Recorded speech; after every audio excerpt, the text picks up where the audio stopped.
네, 반갑습니다. 우리 힘차게 인사하시겠습니다. 샬롬 임마누엘. 감사합니다. 세계적인 찬양대 어디죠? 에베네셀 찬양대. 여러분 지금 세계적인 찬양대와 함께 하셨습니다. 세계적인 찬양팀 어디죠? 예, IMC 여러분들은 세계적인 찬양팀과 함께 하셨습니다. 우리의 모든 찬양을 받아주실 주님께 영광의 박수 올려드리겠습니다. 할렐루야.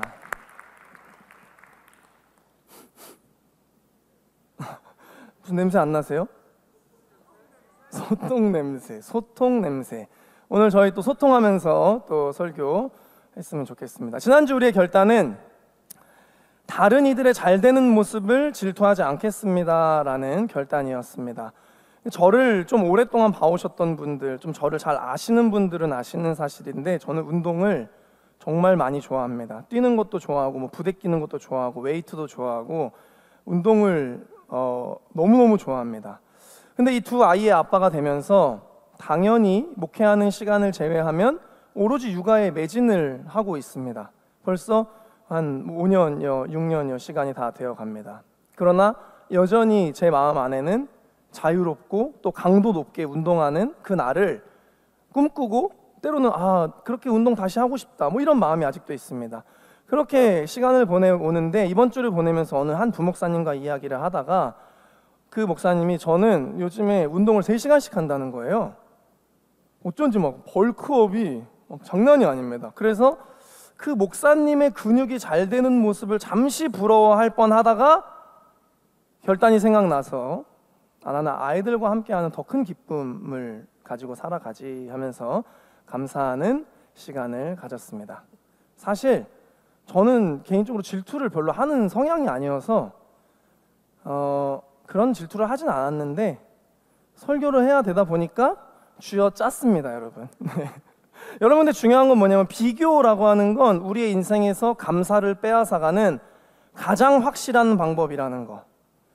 여러분이 비교하는 인생을 살고 있다면 여러분의 인생은 그만큼 감사를 갉아먹고 있다는 거 여러분 꼭 기억하셨으면 좋겠습니다. 오늘 말씀은 누가복음 17장 17절에서 19절까지의 말씀인데, 제가 한 절, 여러분들이 한 절, 마지막 절은 같이 읽어보도록 하겠습니다. 예수께서 대답하여 이르시되 10사람이 다 깨끗함을 받지 아니하였느냐? 그 9은 어디 있느냐?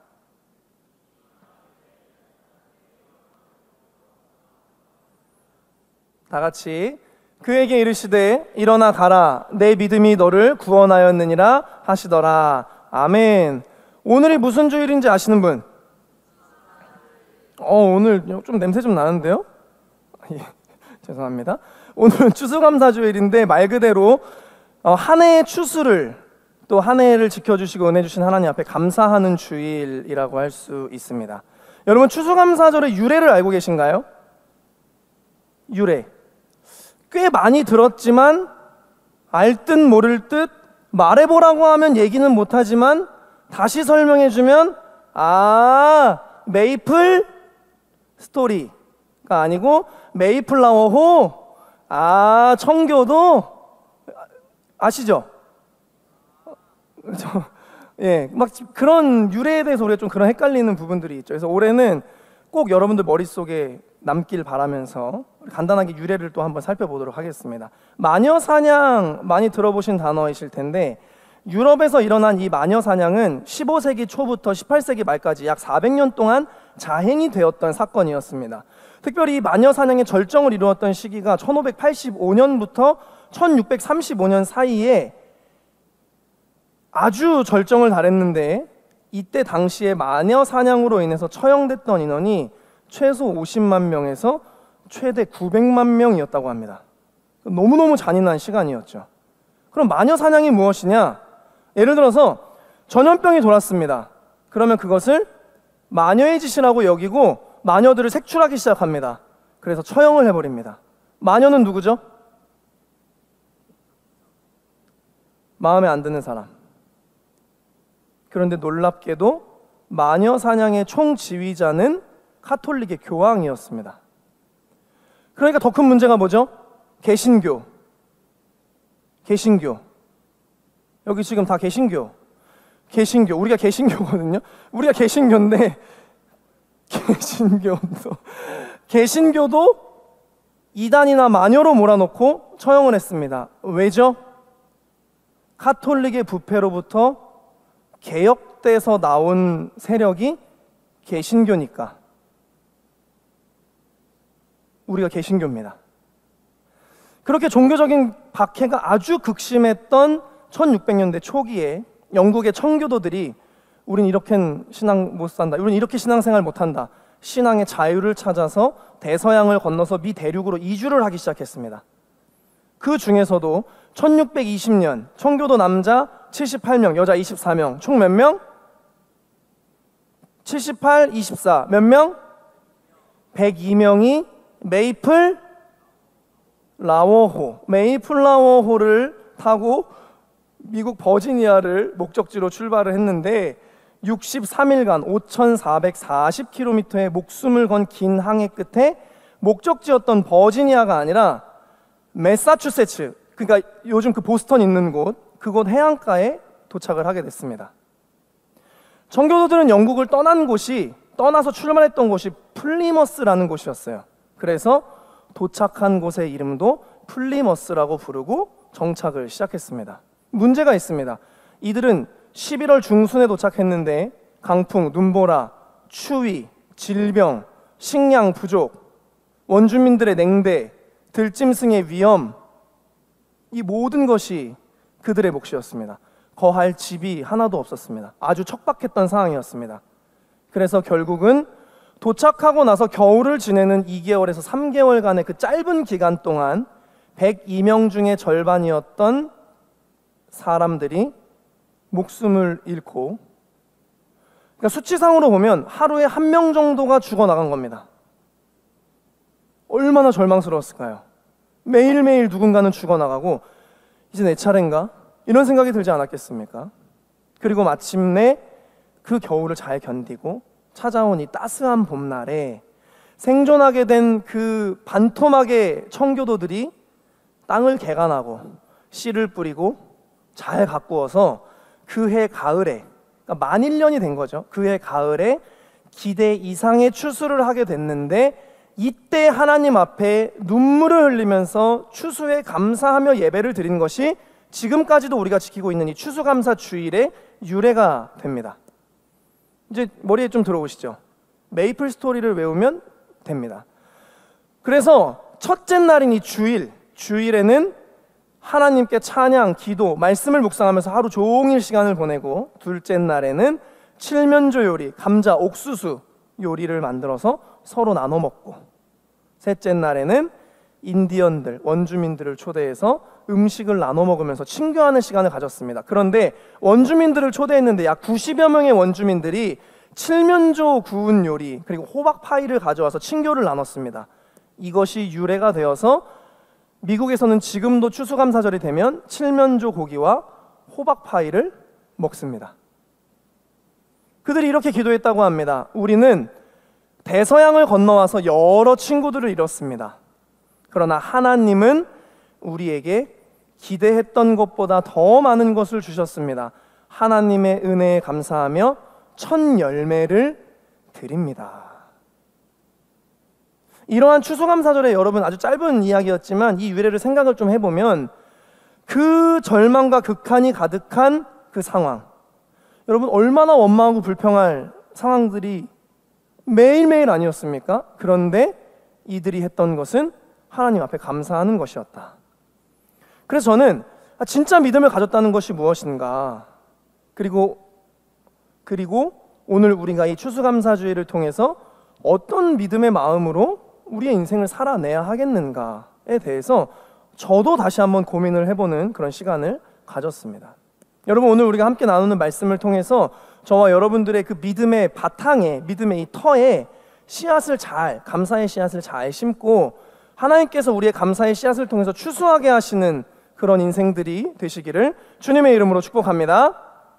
네, 감사의 씨앗을 심는 삶을 우리가 살아야 되는데, 그러한 삶을 살기 위해서는 첫 번째로 우리 함께 읽겠습니다. 시작. 내 삶에 주신 은혜들을 분별할 줄 알아야 합니다. 아멘. 오늘 본문에 보면 예수님께서 이제 예루살렘으로 가시는 길인데 계속 이쪽 저쪽 마을들을 거치면서 가시는 중입니다. 예루살렘으로, 최종 목적지인 예루살렘으로 가시기 위해서 다양한 마을들을 둘러 가시는 길입니다. 그리고 그 중에 오늘 성경에는 지명을 밝히지 않았는데 어느 한 마을로 가셨습니다. 그런데 그 마을에서 한 무리를 만나게 되는데 그 무리가 10명의 나병 환자들의 무리였습니다. 그 10명의 나병 환자들이 예수님을 발견했습니다. 누가복음 17장 12절에서 13절 말씀. 한 마을에 들어가시니 나병 환자 10명이 예수를 만나 멀리 서서 소리를 높여 이르되 예수 선생님이여 우리를 불쌍히 여기소서 하거늘. 아멘. 여기서 눈여겨볼 점은 뭐냐면 나병 환자가 한 명이 아니라 10명이 무리를 지어 있었다라는 점. 그리고 예수님을 발견하고 난 뒤에 가까이 다가오지 않고 그저 멀리 서서 우리를 불쌍히 여겨주세요 라고 간청했다. 이것이 우리가 좀 눈여겨볼 점입니다. 여러분, 보통 어떤 부탁이 있거나 혹은 너무 반가우면 가까이 가지 않습니까? 가까이 와서 이야기를 해야 되는데 나병 환자들은 지금 멀리 있습니다. 우리가 이런 상황을 이해하기 위해서 나병 환자에 대해서 좀 간단한 이해가 필요한데, 지금은 한센병이라고 이야기합니다. 한센병. 그러니까 한센이라는 균이 몸속을 돌아다니면서 피부의 조직을 변형시킵니다. 이러한 질환입니다. 그래서 손가락, 발가락, 코, 턱 등이 변형을 일으키면서 이것을 잃게 됩니다. 뭉개지고 사라지고. 그리고 기형을 일으킵니다. 그래서 눈으로 가면 눈이 시력이 상실되고, 감각으로 가면 감각이 사라지고, 그리고 생명까지도 이룰 수 있는, 그런데 전염력도 너무나 강한 그런 질병이 바로 이 나병이었습니다. 그래서 실제로 우리나라에서도 여러분 아시는 분들은 아실 텐데 이 한센병 환자들을 소록도라는 섬에 격리시켜서 관리하기도 했었습니다. 다행히 지금은 치료가 가능한 질병이 되었다라고 인간이 이제 그 병을 정복을 한 거죠. 나병 환자들이 이제 멀리에 서서 예수님을 멀리서 부를 수밖에 없었던 이유가 있었는데, 첫 번째는 뭐였냐면 나병 환자들은 옷을 찢고 머리를 풀고 다녀야 했습니다. 상상이 되십니까? 머리를 풀고 다니고 옷을 찢고 다녀야 됐습니다. 그러니까 이것은 아주 큰 슬픔과 애통을 표현하는 히브리적인 방법인데 보통 죽은 자에 대한 애도를 나타내는 행위였습니다. 그래서 여러분도 구약에 보시면 베옷을 입고 옷을 찢고 슬픔이 있을 때, 누군가의 죽음이 있을 때, 그러니까 죽은 자에 대한 애도를 나타내는 표현인데 이 사람들이 왜 했냐? 나병 환자는 스스로 자기를 죽은 자라고 여겼습니다. 불행하다 여긴 거죠. 두 번째는 윗입술을 가리고 다녀야 됐습니다. 윗입술을 가리고. 무엇을 의미하냐면 나병 환자의 나병을 걸린 나를 극도로 비하하는 행위입니다. 스스로. 자존감이 엄청 낮은 거죠. 셋째, 부정하다를 외치면서 다녀야 했습니다. 그러니까 자신이 나병 환자라는 것을 알려야 돼요, 사람들에게. 왜요? 다가오지 못하게. 접근성을 차단한 겁니다. 넷째, 마을 밖에 격리되어 살아야 됐습니다. 이스라엘은 이런 의식이 있었습니다. 이 이스라엘의 마을 안에는 거룩하신 하나님이 임재하고 계시기 때문에 부정하다고 여겨졌던 나병 환자들은 거룩하다 여겨지는 이 마을에 들어올 수가 없습니다. 여러분 한번 생각해 보십시오. 나병 환자의 인생이 어땠을까요? 저도 한 10년 전쯤에 제 신학교 동기 3명과 이 소록도라는 곳, 저희가 이제 기도를 하다가 우리가 1월 1일 날 좀 어떻게 한 해를 시작하면 좋을까 하다가 소록도라는 곳에 대한 마음을 품고 소록도에 가서 이 한센병 환자들을 좀 위해서 봉사하는 이제 그런 시간을 가진 경험이 있는데, 저도 이제 성경으로만 듣다가 이제 그 사람들이 격리되어 있는 곳에서 실제로 그 사람들을 만나 보니까 정말 너무 마음이 아팠던 뭐 그런 기억이 있습니다. 그래서 제가 그때 사진을 준비하려다가 너무 제 모습이 초라해 보여서 준비는 안 했습니다.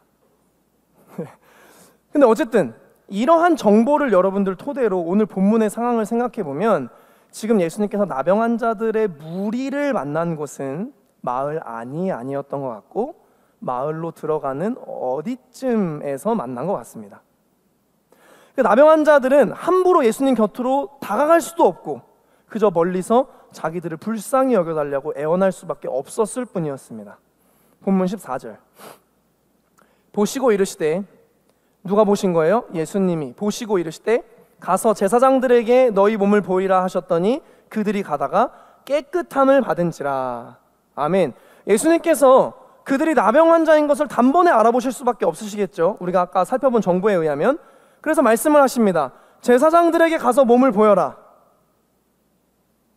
제사장들에게 몸을 보이라고 하신 이유는 제사장이라는 직분이 당시에 나병 환자들을 진단하고 돌보고 예방하는 책임이 있었습니다. 제사장들에게. 그래서 나병이 치유되었다면 제사장에게 몸을 보여서 치유되었다라는 것을 제사장에게 진단을 받고 제사장이 우슬초와 새의 피를 나병 환자에게 뿌려서 정결의식을 행한 다음에 제사를 드리고 그가 정결하여졌음을 선언하면 그는 이제 자유가 되었습니다. 가족에게로 돌아갈 수 있는 거죠. 그래서 나병 환자들은 예수님께서 제사장에게 가라고 하시니까 무언가 느껴지는 게 있었겠죠. 그래서 아주 간절한 마음으로 제사장에게 달려가고 있었습니다. 그런데 달려가는 중에 자기 몸이 치유되었다는 것을 느낄 수가 있었다라고 성경은 이야기합니다. 가는 중에 치유가 되었음을 알았다. 여러분, 이입을 해보세요. 성경은 이입을 잘해야 됩니다. 내가 그 사람이 돼야 되는 건데 얼마나 기뻤을까요? 여러분, 너무 비현실적이라서 꿈도 꿔보지 못했던 일 아닙니까? 자기 볼따구를 몇 번이나 때렸을까요? 이거 꿈 아니야 이러면서. 여러분, 제가 25년 전에 초등학교 6학년 때, 와, 25년 전 현타가 오네요. 제가 수원에 살았는데 초등학교 6학년 때 남자 셋 여자 셋이서 롯데월드를 가기로 했습니다. 여러분들은 뭐 롯데월드가 그냥 심심하면 가는 곳이었지만 제가 그때 당시에 수원 살 때 25년 전에 롯데월드를 간다는 건 지금 저의 이미지로는 프랑스 파리를 상상하는 그런 느낌? 그 정도였습니다. 그래서 늘 상상 속에만 있던 그 롯데월드. 그 롯데월드에 이제 지하철을 타고 이제 꼬꼬마 6명이서 이제 지하철을 타고 막 이렇게 긴장돼서 막 가는데 얼마나 신이 났던지 지하철에 내리자마자 제가 막 열심히 막 앞을 보고 막 뛰어갔습니다. 이정표를 막 보면서 다 나처럼 뛰어오고 있는 줄 알고. 제가 그때까지도 육상부였거든요. 엄청 빨리 뛰어가고 있었습니다. 막 신나서. 그래서 한참 막 뛰어가다가 뒤를 돌아봤는데 아무도 없습니다. 그래서 그렇게 길을 잃었습니다. 근데 여러분, 그때는 핸드폰이 없었습니다. 저희 6학년 때는. 그래서 서로를 찾지를 못했습니다. 그래서 한참 서로를 찾다가 그 소중한 시간을 많이 날렸던 기억이 있는데 왜 그랬을까요? 너무 좋아서. 양옆을 볼 겨를이 없습니다. 빨리 들어가고 싶은 거예요. 너무 기뻐서. 좀 비유가 좀 적절하지 않을 수 있지만 여러분, 나병 환자들을 한번 생각해 보시면 얼마나 좋았을까요? 막 치유된 것도 너무 신나 죽겠는데 이걸 빨리 제사장한테 보여주고 우리가 치유되었다라는 그 선언을 받고 가족들에게 돌아가서 사람들과 함께 살아갈 생각을 해보니까 여러분, 뒤를 돌아볼 생각이나 했겠습니까? 제사장에게 나아갈 생각밖에 하지 못한 거죠. 그런데 본문 15절 말씀에 함께 읽겠습니다. 시작.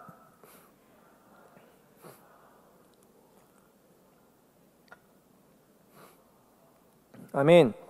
지금 신나게 다 같이 10명이서 제사장에게 막 뛰어가고 있었을 건 아닙니까? 그런데 그 중에 한 사람이, 아니 한 사람만이 라는 번역이 전 더 잘 어울린다 생각했습니다. 한 사람만이 큰 소리로 하나님께 영광을 돌리면서 예수님께로 되돌아왔습니다. 여러분, 근데 보세요. 예수님이 말씀하신 순간에 병이 나은 게 아니라 말씀하시고 제사장에게 보여라고 하시고 이들이 가고 있는 중에 나았음을 확인하고 돌아왔습니다. 그러니까 예수님과 만났던 시간은 이미 한참 지났습니다. 예수님이 아까 거기에 계속 서 계시진 않았을 겁니다. 얘가 다시 오겠지? 이러진 않았겠죠. 즉, 이 사람은 단순히 예수님이 계신 곳으로 돌아온 게 아니라 예수님이 어디에 계신지 그 예수님이 계신 곳을 끝까지 찾아다녔다라는 것으로 이해가 됩니다. 그래서 예수님을 찾았습니다. 그리고 이렇게 고백합니다. 16절 시작. 예수의 발 아래에 엎드려 감사하니 그는 사마리아 사람이라. 아멘. 그러자 예수님께서 말씀하십니다. 17절에 예수께서 대답하여 이르시되 10사람이 다 깨끗함을 받지 아니하였느냐?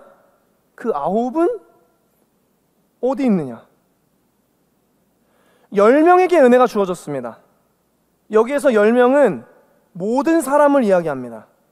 아픈 모든 사람, 외로운 모든 사람, 상처가 있는 모든 사람, 간절함이 있는 모든 사람, 은혜가 필요한 모든 사람, 즉 저와 여러분들 모두에게 하나님의 은혜가 주어졌다라는 것을 이야기합니다. 그런데 그 위대한 은혜의 역사에 단 한 명만이 예수님께 감사했습니다. 나머지 9명은 어떤 생각으로 감사하지 않았는지는 기록이 되어 있지 않습니다. 그런데 이것은 야, 그 9명 진짜 배은망덕하다라는 것을 이야기하는 게 아닙니다.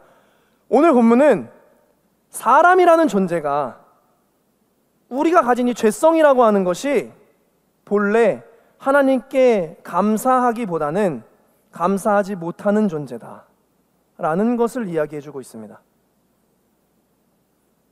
사랑하는 링컨 여러분, 여러분은 예수님을 찾아서 돌아온 한 명입니까? 아니면 제사장을 향해 뛰어가고 있는 9명입니까? 하나님께서 내 삶에 행하신 일들이 은혜인지를 분별할 줄 아는 신앙의 지혜가 필요합니다. 여러분들이 은혜임을 안다면, 여러분들의 인생 가운데 있는 모든 것들이 은혜임을 안다면 여러분은 감사할 수 있습니다. 즉, 내 삶의 은혜를 분별한다라는 이야기는 내가 하나님 앞에 감사하는 자인가, 이것을 이야기해 줍니다. 그런데 감사, 이번 주에 감사할 일이, 이번 주엔 딱히 그런 일은 없었던 것 같아요. 혹은 감사보다는 내 입술에서 그냥 부정적인 언어들이 더 많이 표현되고 있다면, 그런 것이 여러분들의 언어를 지배하고 있다면 저와 여러분은 우리의 삶에 주어진 은혜들을 분별하며 살아가지 못하고 있는 것입니다. 분별력이라고 하는 것은 감사를 기반하기도 합니다. 하나님께서 여러분들의 감사를 찾으십니다. 내 은혜를 입은 다니엘은 어디 있느냐? 감사의 씨앗을 심는 삶을 위해서 두 번째로 당연하게 주어진 은혜가 없다는 것을 알아야 합니다.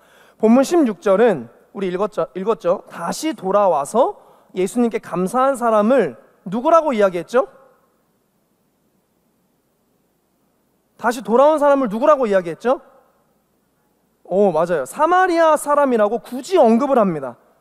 사마리아 사람이라고 굳이 언급을 합니다. 그리고 본문 18절 말씀에서도 다시 한번 그 사람이 누군지를 언급하시는데 함께 읽겠습니다. 찾아보세요. 시작. 이 이방인 외에는 하나님께 영광을 돌리러 돌아온 자가 없느냐 하시고, 아멘. 이 사람이 누구라고 이야기하죠? 이방인.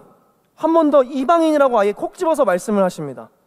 그러니까 유대 사상에서 이 사마리아인이라는 존재는 유대인의 순수한 혈통을 지키지 못하고 다른 민족과 섞여서 결혼을 하고 정통성을 무너뜨려서 정통성을 망가뜨린 이들로 여겨졌습니다. 그래서 여러분들 잘 아시는 것처럼 유대인들은 사마리아인들을 뭐 취급했죠?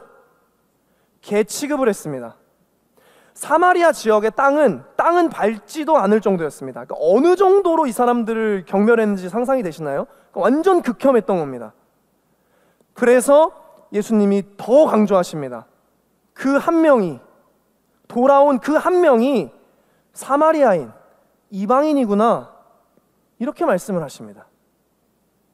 그렇게 하나님 잘 믿는다고 자부하는 유대인들, 금식하고 기도하고 헌금하고 하나님의 택하심을 받았다고 떵떵거리는 유대인들, 하나님의 은혜가 우리에게 있어요. 우리에게 선민사상, 하나님이 우리를 택하셨잖아요.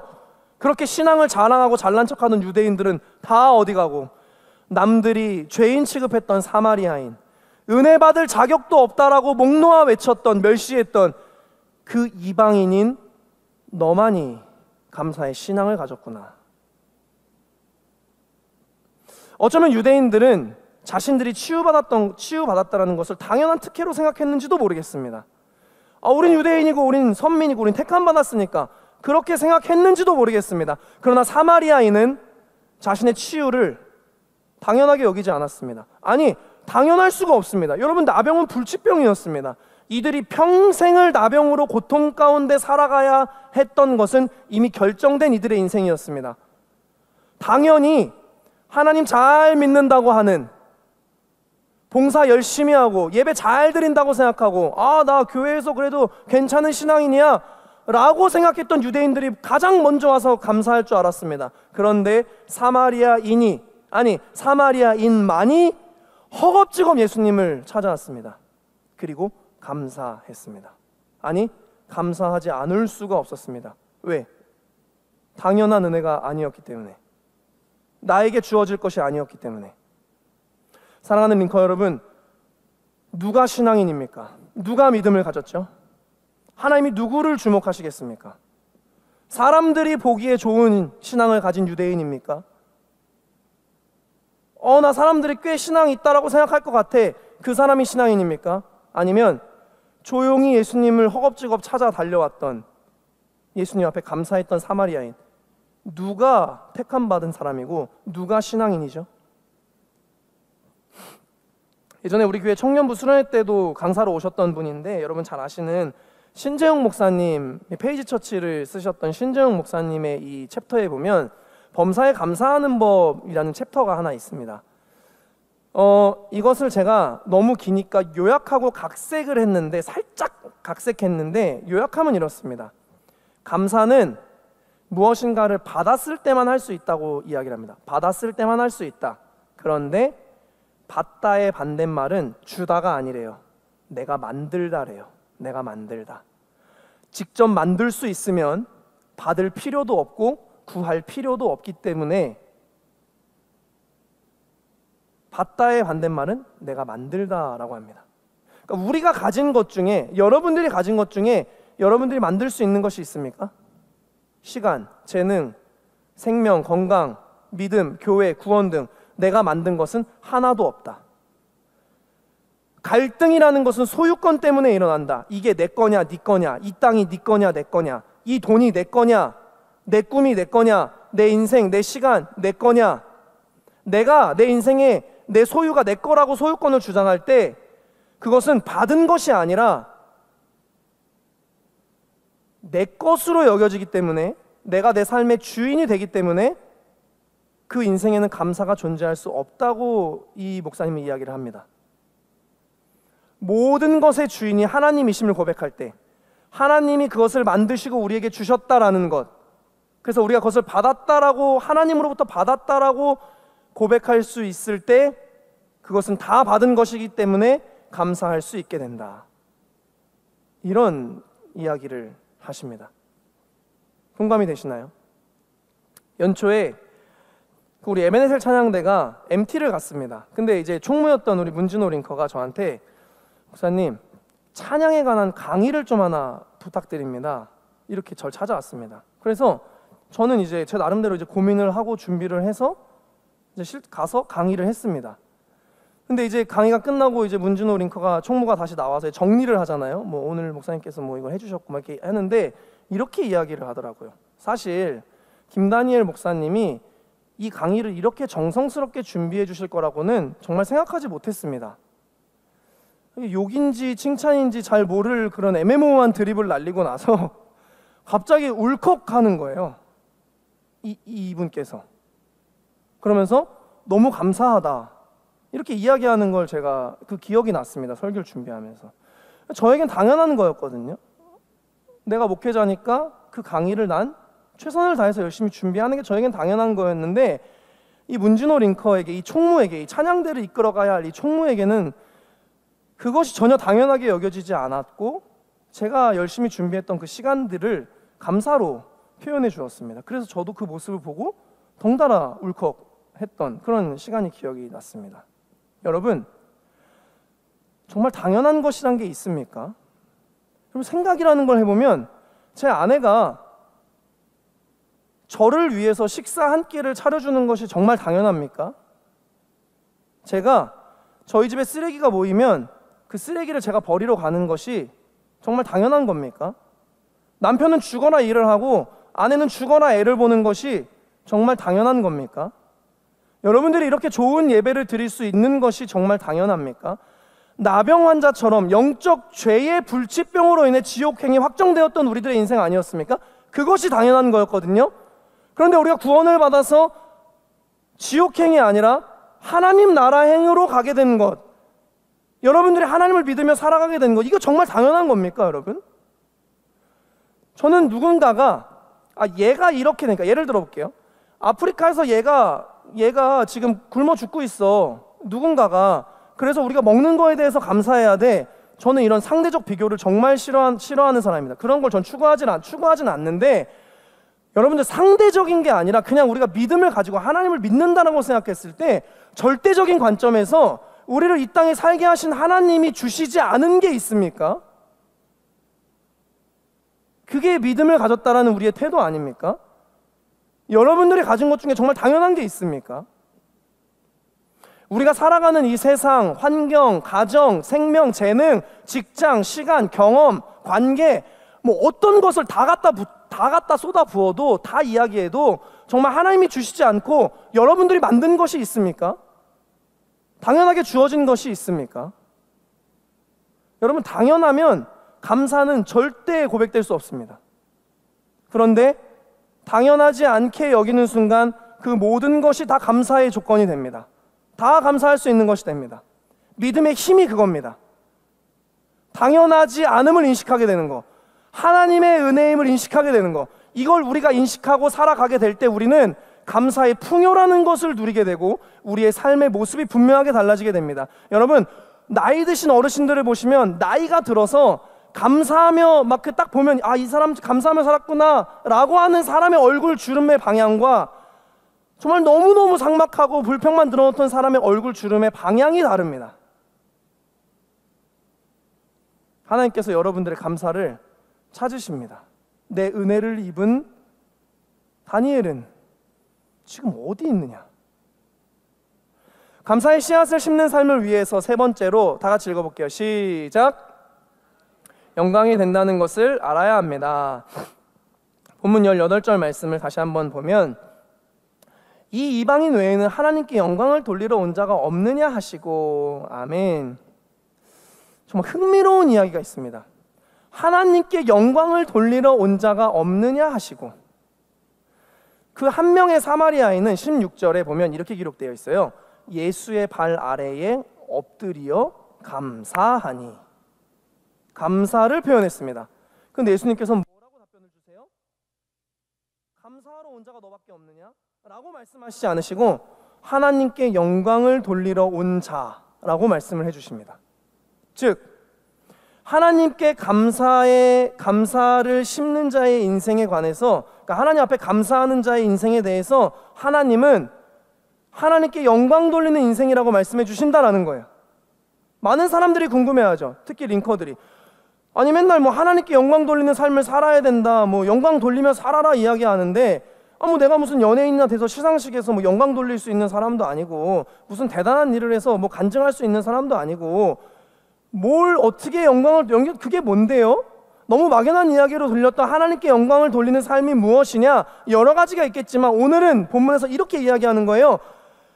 예수님께서 감사를 표현하는 사마리아인에게 너는 하나님께 영광을 돌린 자다. 사랑하는 링커 여러분, 하나님께 영광을 돌린다는 것이 무엇이죠? 하나님께 감사하는 삶이 영광을 돌리는 겁니다.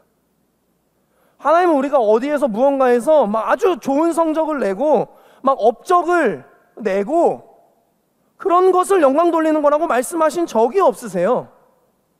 여러분들이 어떤 분야에서 성공해서 그것이 하나님께 영광이 된다? 우리의 생각은 그렇지만 하나님은 그것만이 아니라고 말씀하세요. 아니, 그것이 영광이라고 말씀하시지 않으세요. 하나님 감사합니다. 하나님 정말 감사합니다. 하나님 감사해요. 이 고백만으로도 영광을 돌리는구나, 이렇게 말씀하세요. 여러분, 하나님께서 얼마나 감사의 삶을 원하시는지 여러분 느껴지시나요? 저희 아들이 5살, 3살입니다. 근데 이제는 뭐 말들을 잘 하니까 3살짜리에도. 근데 너무 신기한 건 정말 100원도 안 하는, 원가 100원도 안 하는 그 비타민 하나 있잖아요. 그거 하나만 줘도 가성비가 장난 아닙니다. 그거 하나만 줘도 애들이 막 이러면서 막 기뻐하면서 감사합니다를 아주 크게 외칩니다. 왜냐하면 제가 가스라이팅을 많이 했거든요. 뭐만 해주면 감사합니다, 감사합니다.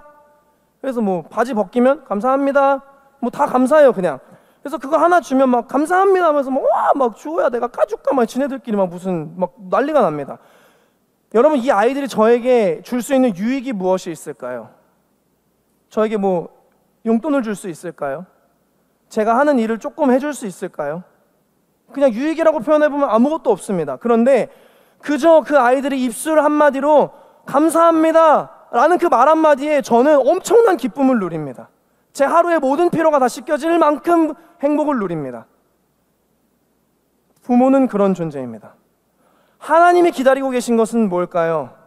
여러분이 대단한 일을 하는 건가요? 여러분들이 막 엄청 성공해가지고 막 11조를 많이 하고 여러분들이 봉사를 엄청 많이 하고, 물론 그것도 하나님께 정말 영광이 되고 하나님 기뻐하시는 일이 될 수 있습니다. 그러나 지금 우리의 삶에서 하나님이 기다리고 계신, 오늘 이날 하나님이 기다리고 계시는 것은 뭐죠? 주님 감사합니다, 하나님 감사해요.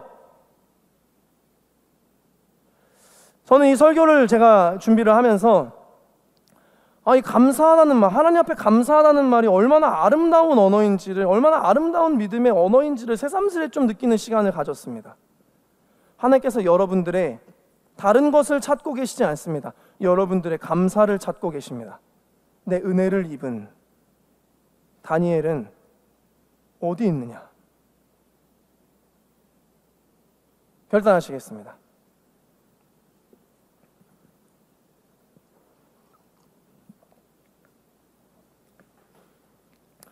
여러분, 오늘 본문이 이렇게 마무리가 됩니다. 19절 읽어볼까요? 시작. 그에게 이르시되 일어나 가라, 내 믿음이 너를 구원하였느니라 하시더라. 아멘. 잘 들어보세요. 사마리아인이 감사를 했더니 예수님은 그를 영광 돌린 자라고 말씀을 해주셨고, 그것을 믿음이라 여겨주셨고, 그것으로 말미암아 구원을 받았습니다. 감사는 영광이고, 그것은 곧 믿음이고, 그것은 곧 구원이 되었습니다. 한 사람의 감사의 씨앗이 구원이라는 열매가 되었습니다. 반대로 구원이라는 믿음의 씨앗은 감사의 믿음으로 열매를 맺습니다. 저 구원받았는데요, 저 예수님 믿어요 라고 하는 것은 감사하는 그리스도인이 되어야 한다는 것을 이야기하고, 감사하는 자가 구원받은 그리스도인입니다. 데살로니가전서 5장 18절, 우리 너무나 잘 아는 거 함께 읽어보겠습니다. 시작. 범사에 감사하라, 이것이 그리스도 예수 안에서 너희를 향하신 하나님의 뜻이니라. 아멘. 하나님이 얼마나 감사를 좋아하시는지 알겠죠? 여러분들의 고백이 정말 하나님께 영광이 되는 이유를 알겠죠? 왜? 감사하는 것은 하나님의 뜻이기 때문에. 그래서 감사라고 하는 것은 정신승리로 하는 게 아닙니다. 감사라고 하는 것은 멘탈로 하는 게 아닙니다. 신앙 고백으로 하는 겁니다. 사랑하는 링커 여러분, 범사에 감사함으로, 범사에 하나님께 영광을 돌리는, 범사에 구원받은 자의 삶을 살아가는 저와 여러분이 되시기를 주님의 이름으로 축복합니다. 그래서 이번 주 결단은 여러분 오늘 들어오시면서 받으셨죠? 없으신 분들은 나가실 때 이 필경대에 비치가 되어 있거든요. 이거 이제 2, 3, 4부 모두 다 이제 하는 건데, 이번 주 결단은 이겁니다. 하루에 한 가지씩 감사의 일들을 적어보겠습니다. 막 숙제하듯이 막 다음 주 주일 오기 전에 막 한 번에 쓰시고 그러지 마세요. 하나씩. 오늘은 넘어갔네, 망했다 이러고 넘어가시고, 밀린 거 막 쓴 척하지 마시고, 그냥 솔직하게 한번 써보세요. 쓰기 시작하면 여러분들이 얼마나 감사할 삶의 이유들이 많은지를 여러분들이 찾을 수 있게 됩니다. 그래서 다음 주 주일날 저기 로비에 바구니를 하나 놓을 겁니다. 거기에 여러분들의 감사 카드를 놓으시는 겁니다. 그러면 담임 목사님께서 여러분들이 어떤 감사를 하며 살아가고 있는지 또 보시고 기도해 주실 겁니다.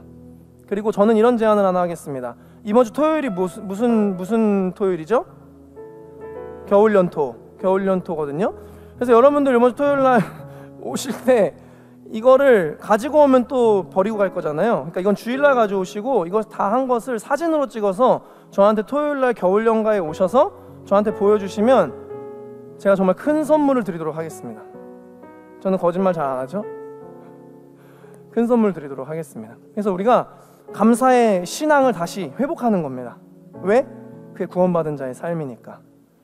우리 그런 신앙이 됐으면 좋겠습니다. 결단되시는 분은 손을 드셔도 좋고 가슴에 손을 올리셔도 좋습니다. 우리 오늘 다 같이 찬양할 텐데 오늘은 좀 신나게 감사함의 고백을 하나님 앞에 올려드립시다. 찬양하겠습니다.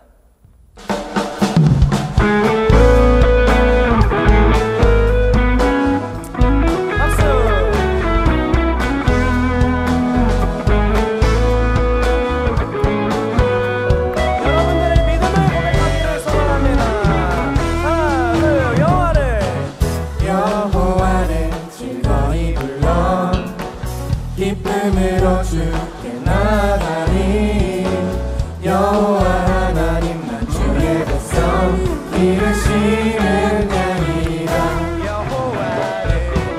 여호와를 즐거이 불러 기쁨으로 주께 나가리.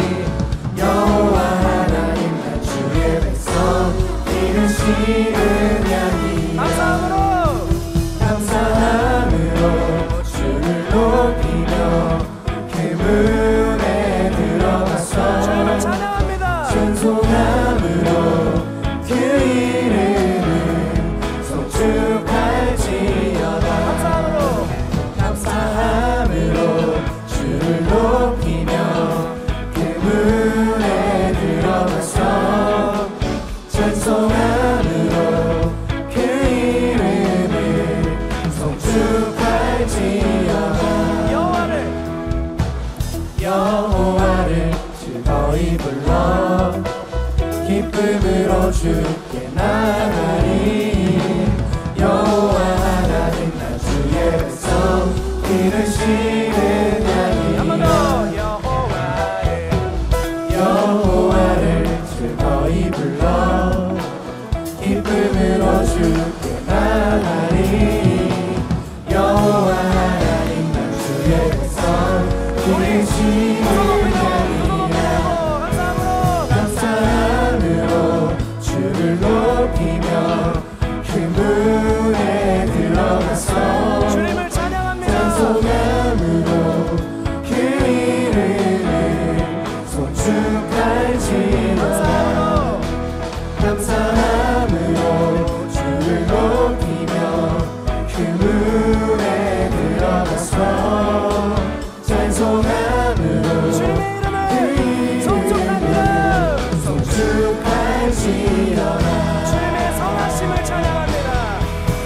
주의 선함과 인자하심이 영원하고 주의 성실하심이 대대에 미치리로다. 주의 선함과 인자하심이 영원하고 주의 성실하심이 대대에 미치리로다. 주의 선함과 인자하심이 영원하고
하나님 감사합니다. 우리의 무너졌던 감사의 신앙을 추수감사주일이라는 하나님의 은혜가 가득한 이 감사의 절기를 우리들에게 허락하여 주셔서 감사의 신앙을 회복할 수 있도록 인도해 주심을 주님 감사합니다. 감사하는 자가 구원받은 자입니다. 구원받은 자가 감사하는 자입니다. 9명이 되지 않고 다시 돌아와 은혜가 은혜인 것을 분별하고 그 은혜를 당연하게 여기지 않고 하나님 앞에 나와 감사를 통해 하나님께 영광 돌린 사마리아인, 이방인, 우리가 그 사람이 될 수 있도록 주님 우리의 한 주를 감사의 은혜로, 감사의 영으로 주님 주장하시고 우리의 삶을 그렇게 인도하여 주시옵소서. 이번 한 주는 하루에 한 가지씩 감사의 제목을 적겠다라는 고백을 했습니다. 하나님께서 우리에게 주신 은혜가 얼마나 풍성한지, 우리가 하나님의 은혜를 마음껏 누리고 느끼고 찬송하고 감사하고 간증하는 감사의 한 주를 풍성하게 채워가는, 그래서 감사하는 자의 인생이 얼마나 풍요로워지는지를 깊이 경험하고 그 영적인 믿음의 능력을 경험하는 모든 링커들의 한 주간의 삶이 될 수 있도록 주님 인도하여 주시옵소서.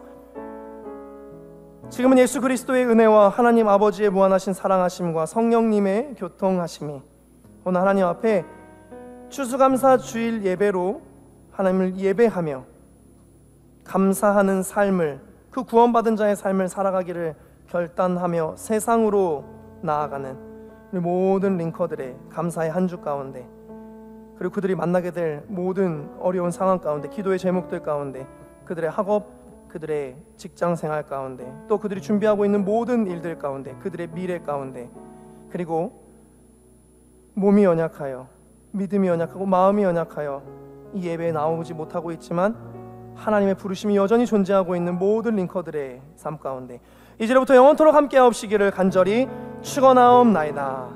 아멘. 여러분 한 주도 감사하시길 바랍니다. 렛츠 임마누엘.